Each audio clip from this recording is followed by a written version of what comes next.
46-47 কি হয়েছিল তার মোটামুটি লাইভ টেলিকাস্ট দেখতে পাচ্ছি। 46-এ ময়ূক রঞ্জন ঘোষ ছিল না, 47-এ রিপাবলিক বাংলায় জবাব চায় বাংলা ছিল না, 2024-এ যেন আমরা দেখানোর জন্যই বেঁচেছিলাম করোনা পরবর্তী এই বিশ্ব।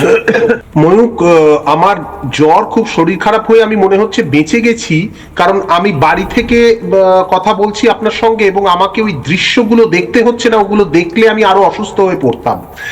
আমি আগেও দেখেছি ওই দৃশ্য এবং পরেও দেখতে হবে, এটা আমাদের নিয়তি।